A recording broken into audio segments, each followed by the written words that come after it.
So if you have not already created a class, and I'm looking at some of the people that are in here right now, and I know some of you have classrooms or you've created classrooms in the past, but if you've not created a class in the past, you'll want to start by just going to classroom.google.com.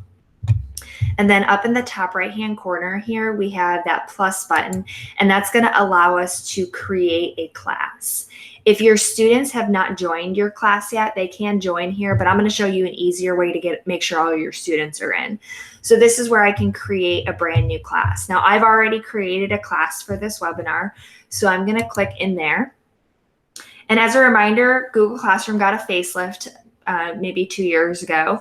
And so it looks a little different if you haven't used it in a while. You're going to have your stream, which is basically like what's going on in the class, but like a timeline. So it just lists everything in the order that you've added them to your class. You can also add announcements here, but for the sake of like solid communication, what I would say is if you are going to add an announcement here, also make sure that you email that announcement to parents. That's just, again, we want to make sure, or even that you put the announcement on Google Classroom, something along those lines. Make sure that you have that announcement in several places. The next area that we have is classwork, and we're going to spend a lot of time in that today. And this is where we can build some of these learning experiences for our students. Next, we're going to go to people, and that's actually where I'm going to start my presentation. So with people, I am able to add my students and invite them via their TSC email address or their username. So if I click the person next to students here, I can say invite students, and I'm actually going to invite my son. And I can just type in his username. If I don't know all my students' usernames, but I know their name, I could also type in Tyler Margison, and it's going to show up here. So I'll just click his name and invite. Now, what you'll notice is that Tyler is gray right now, and that is because he has not accepted the invitation. If we get a chance later, I'll actually show you what it looks like on Tyler's end. But once a student accepts the invitation, then they turn black, and that means that they are actually in your classroom. So the next thing I want to point out to you, because again, this is such a unique opportunity that we have right now, and we want to make sure that we're engaging with students in a good way. So up at the top right-hand corner next to, we have our waffle of Google Apps. I also have a gear wheel here. So once I've added all of my students, or I could do this at the beginning, if I click on that gear wheel, this is where my class details are. The one area that I want to point out here is in general, there is a section that says stream. This I'm going to change to say students can only comment. I want to keep it to students can only comment because I don't want them to post without me. And then I also want to make sure that they actually can comment on things because, again, I don't have face-to-face interaction with my students right now. So I need to give them a way to communicate with me. So this will actually allow them to comment on an assignment or materials or an announcement that you've made. And so they can just make a quick comment to you and then you can review it. And maybe it's a question for the whole class and something that you need to answer. And then I'll just click save in the top right-hand corner. So after that, we're going to go to Classwork. And I'm going to show you here that I have a little, I have kind of a day already set up, something that, you know, my students could do. I set mine up this way. You absolutely do not have to set yours up this way. So just as a little rundown, this Monday, April 6th is what we call a topic, and we're going to talk about that in a second. Next, we have material, and that's material. I don't know how great your video quality is, but this material is like a book with a little bookmark on it. That's how I know it's material. And then after that, I have assignments, and those look like clipboards with writing on them. This is how I have organized my classroom. My kids would get in, and on Monday, April 6th, there would be 4 things for them to complete. And if I expand each of these, I went through and actually used our best practices 4 things for them to do, and I built my lesson. So you'll see when they explore the solar system, there's several different ways that they can explore the solar system, including using a lot of the tools that we already have available to us. Brain Pop, YouTube, Discovery Education. I made a slideshow. And then I go into something like Flipgrid, where my students can actually collaborate and communicate with their classmates. And finally, I have a synthesize, and this would just be something that they might submit for the day. Maybe a drawing that they've made, a conversation that they had with their parents, a video, anything along those lines. So to create something like this, I'm going to come up here to the top and click plus create. And then the first thing I want to do is create topics. We've seen several awesome examples of how teachers are organizing their content in Google Classroom. So one example, and this is something that we've seen even before all of this mayhem, the one example is to create topics for each of your subjects. So maybe I have a math topic and a reading topic and a science and social studies and so on. We can create topics for those. I liked the idea of, if I've never used Google Classroom before, creating topics for days. It almost works like a calendar then. So I'm going to go with creating a topic for the day. And you guys, again, can do whatever kind of topic you want. So our next remote learning day would be Wednesday, April 8th. And I'll click add. What you'll notice is, because I'm adding my things in the order that they would actually happen, that Wednesday, April 8th came right up to the top. If I needed to reorder these, I can actually just click and drag them, and it will reorder my days, which is awesome. So I've got my topic now. Now I want to start adding the content to that topic. So again, I'm going to come up to this plus create, and this is going to be your best friend, this button. And it's going to allow me now to add content. So I want to talk about each of the pieces of content, and then I'm going to go through actually adding 2 of them. So I can add an assignment. This is a two-way street. Students can turn things in via an assignment. A quiz assignment, which would get maybe into a little deeper things. This might be a Google form. Maybe I'm giving them their spelling test over this, or I want them to watch a YouTube video and they're going to answer some questions in a form. But this quiz assignment would be connected with a Google form. The next one I have is a question, and this might be something that you never used when you had Google Classroom in your physical classroom, but it might be a good idea to use now. So question is going to be one single question that you can ask your students, and let me just pop this up really quick. So I can ask a question, but my options are short answer or multiple choice. And honestly, at this point, I'm also thinking about their well-being. So maybe just the question is, how are you doing? How's it going? What have you liked the last 2 weeks? What did you do over quote unquote spring break, right? Like, we can ask a quick question. Students can actually reply to each other. And again, we're getting that class collaboration that we know we would get if the kids were actually in our building.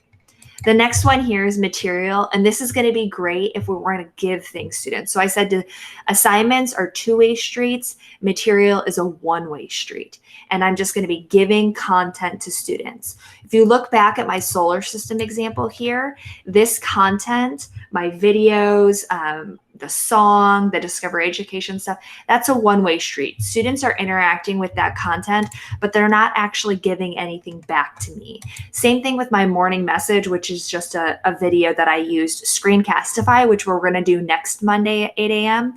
I used Screencastify, and I just put this right in my module right here. So then the last thing I can do is I can reuse a post. So if you happen to have multiple classrooms, you might be a co-teacher with special education or a specials teacher or something, I can reuse a post that I've used in a previous class. So I'm going to show you how to create an assignment here. So when I create an assignment, I get this edit box. I'm going to add a title. I'm just going to add the date. I can add instructions, which I think are going to be critical during this time. I can add text instructions. I can actually, type out what I want them to do. But what I can also do is create a video, which might be even better. So again, maybe using Screencastify, I create a video of what I would say to my kids if I were in front of them, actually giving them the instructions for this assignment. When I create that video. After I'm done, it's going to be added to my Google Drive, and I'm just going to click add here. And then I can choose Google Drive. If I happen to upload it to YouTube, I can upload it from YouTube. But I'm going to click Google Drive here, and I'm sure I have various things that I could be adding to this. But once I get to my recent, yep, I have a video from yesterday, I can just click that content and then I have add. And now students can view that file. So maybe in addition to the directions that I've given them, I'm also going to ask them to take this document that I've created. I'll add this document here, and I'm going to say I want it to make a copy for each student. So as a reminder, in Google Classroom, when I add something like a Google Doc or a slideshow or a sheet, it's going to add that content to my Google Classroom. And then I have options to allow the students to edit the file, which means that they would be editing or collaborating on that file that I've already added. Maybe they're just viewing the file. This is material and I just want this to be a one-way street. Or I can have them go ahead and make a copy. And that's going to make a copy then for each of my students. So moving over to the right-hand side here, let me see if I can zoom in, and this might be a little better. Oh yeah, that's probably better. Okay, so on the right-hand side, this is really important stuff. So first, it's for my class, and that's the first drop down here. The second thing I want you to notice is that it says here all students. Now, if I had 30 kids in here, it would say all of their names. This is huge because if you want to look at differentiating, maybe you have 3 levels of a math assignment and you know which student should be getting which part. You don't want to create 3 separate assignments, or you don't want to have to create 3 separate classrooms for all of your students. You want to create these 3 separate assignments, and you can actually then individually choose which students get those assignments. And if a student is not assigned that piece of work, it won't actually even show up in their Google Classroom for them, which is great. At this point, I maybe might suggest that we make things ungraded. You can totally do whatever you want, maybe make it 10 points, something like that. And then I do want to make sure that I put a due date because we want to keep things progressing. So I might make, this is Wednesday, April 8th. So I'm going to make April 9th our due date.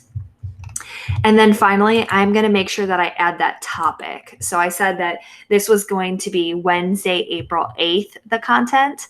So we're going to add Wednesday, April 8th as my content. So big announcement here. This is super awesome. And I highly recommend that you guys do this when you're creating things in Google Classroom, especially if you're doing it in the next 2 days and maybe you're planning a couple days out.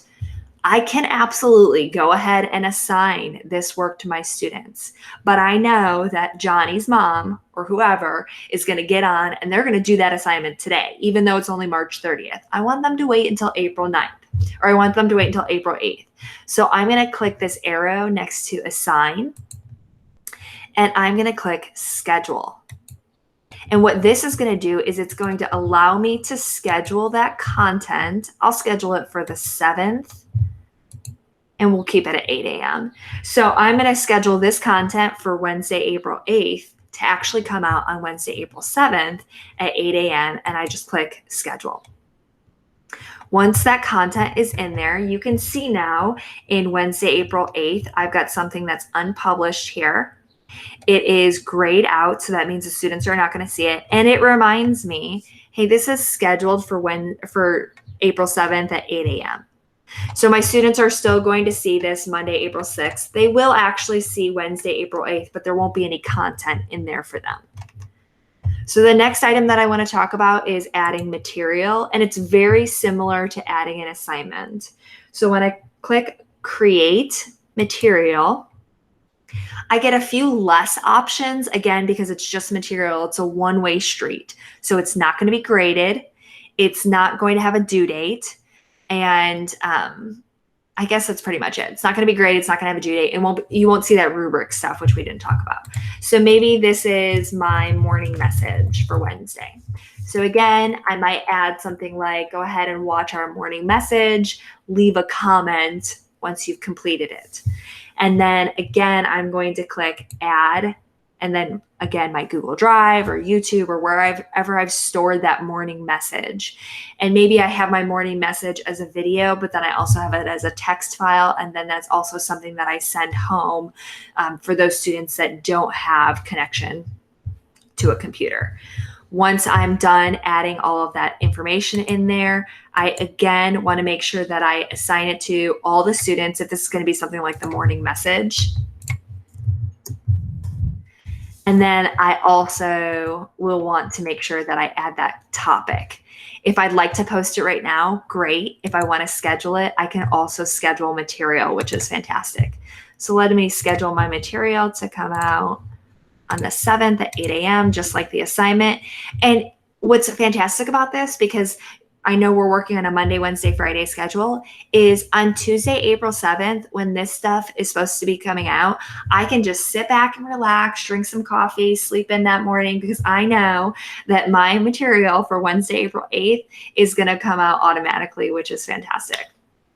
My students are going to get this stuff, obviously, once they join my classroom.